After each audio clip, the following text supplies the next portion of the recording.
All right, I'm gonna do something a little bit different today. I'm actually going to take a big step that I've been avoiding toward more sustainable lifestyle. And I've been avoiding it because it's so convenient. It's paper towels.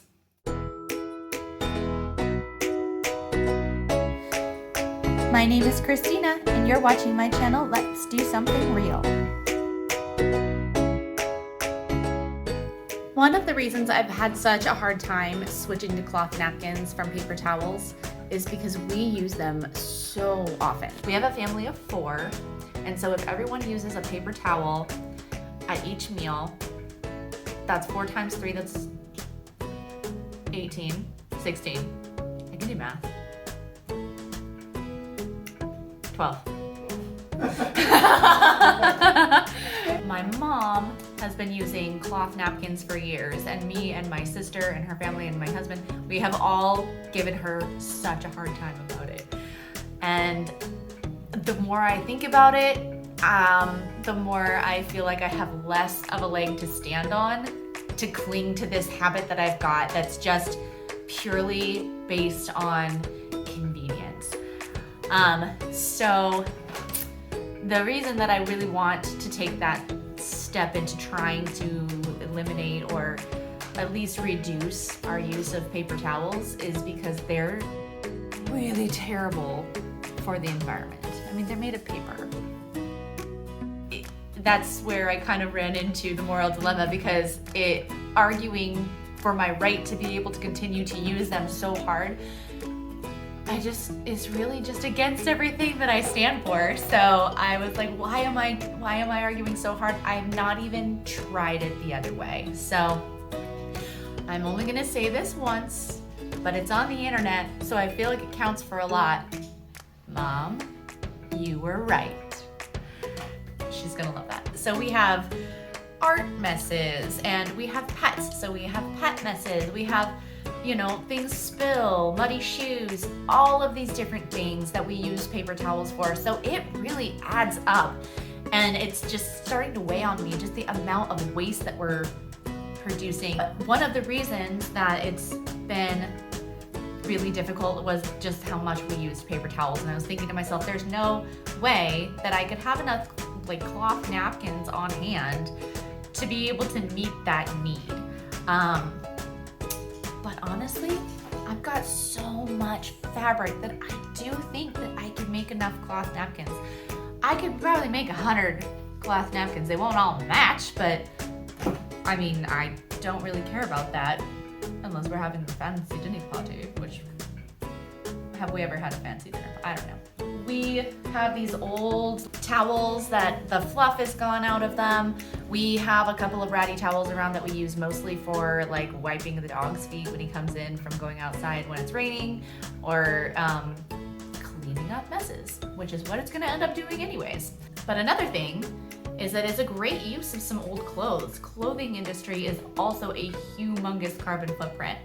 I've got some jeans that legitimately, when I hold them up to the light, you can see through the back of them.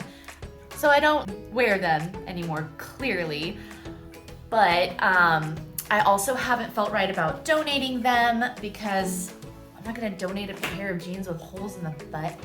I also just didn't have the heart to just throw them away. So I guess they've just been kind of hanging out waiting for a use, and this is what it's gonna be. So this is a way that I can kind of encompass 2 different avenues to take steps in the right direction. So that's what I'm gonna do, and this is not a sewing tutorial. I dabble in sewing. But what that tells you is that if I can do this, then pretty much anybody can do this. Even if you don't have a sewing machine and you just have a needle and thread, you can do it, just takes more time. But I'm gonna be making a lot of napkins, so I'm definitely gonna bust out my sewing machines. Basically, I'm just gonna be cutting rectangles and sewing them together. That's it. So I just used a paper towel I already had and traced it because I like the size of it. And then I folded the fabric over on itself before I cut it so that I could just get multiple rectangles out of one cut. just little simple ways that you can make this even easier. So even though paper towels have a relatively low initial carbon footprint, they do contribute to deforestation. Most major paper towel manufacturers continue to make their products out of virgin forest fiber, which means new trees not replanted, and even recycled products or bamboo products, while better still contribute to our ongoing waste production issue, especially here in the US. The US alone is responsible for nearly half of all global paper towel consumption and produces 3,000 tons of just paper towel waste annually. Great, so literally just cut out rectangles. Most of these are just gonna be cannon fodder for my children's spaghetti sauce faces. So I'm just gonna serge the edges of it, and that's all for these ones. And I'm probably gonna make about 50,000 more of these after this, so. Some of you may be thinking that cloth napkins use a lot more water in the washing process, and that's a valid concern. I had the same thought myself. But after researching and comparing, I was surprised to find out how much water it takes to make paper towels. Each ton of paper towels takes 20,000 gallons of water to produce. Just here in the US, we use 13 billion pounds of paper towels annually. So let's break this down.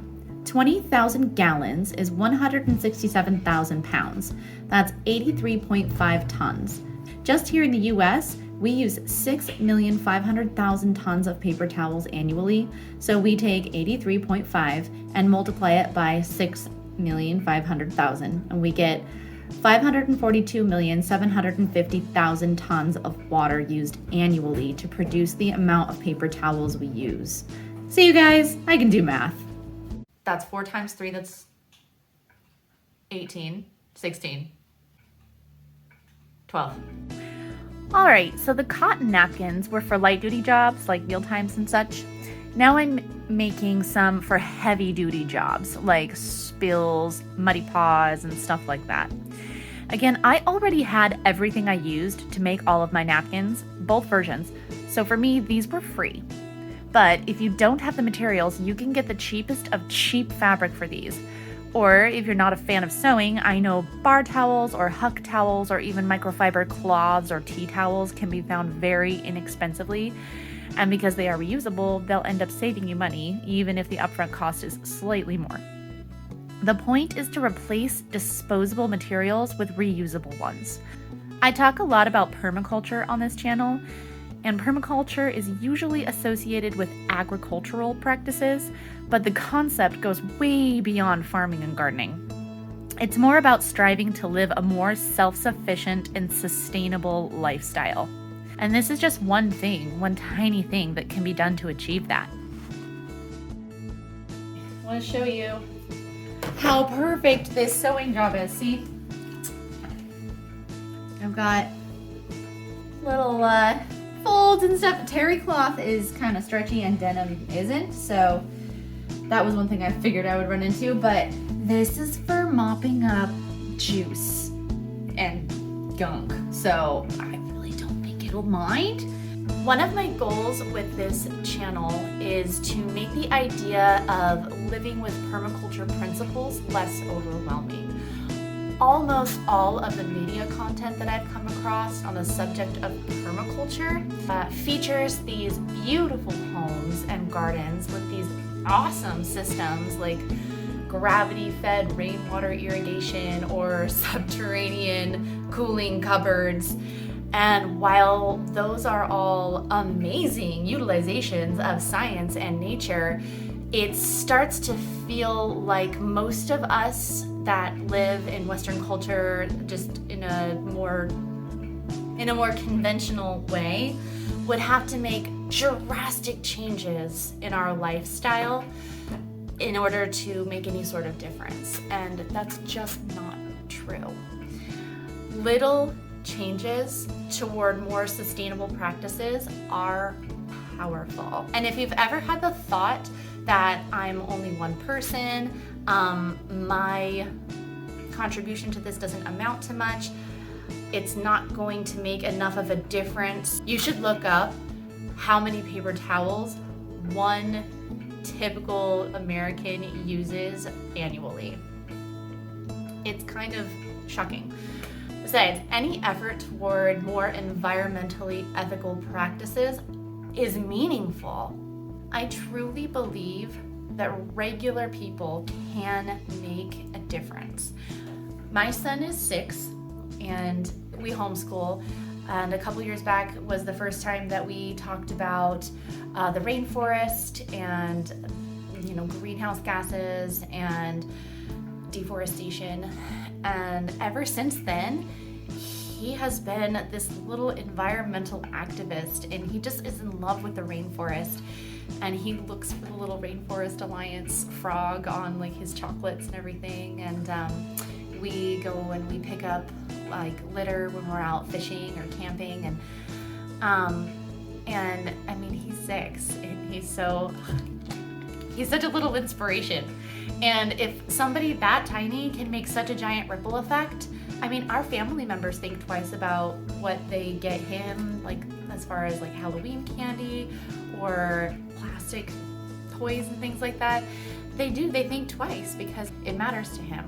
It's important to remember that one person's choices, even something as little as looking for a little Rainforest Alliance frog or switching from paper towels to cloth napkins, it makes a difference. I don't want it to ever get underestimated how much power little actions can have in just our regular everyday lives. You don't have to be an activist. You don't have to be a CEO. You don't have to be a politician to enact change. You can make it happen. You can make a difference in your little choices that you make every day. I'm excited to use my new napkin. Why? Because we can reuse it. We don't have to have as much. We don't have to use as much fabric, and we don't have to use as much trees. They're reusable. They're reusable. I love our cloth napkins. I'm so excited to use them. Why don't you go ahead and grab one? And take it to the table for using. You can take this one.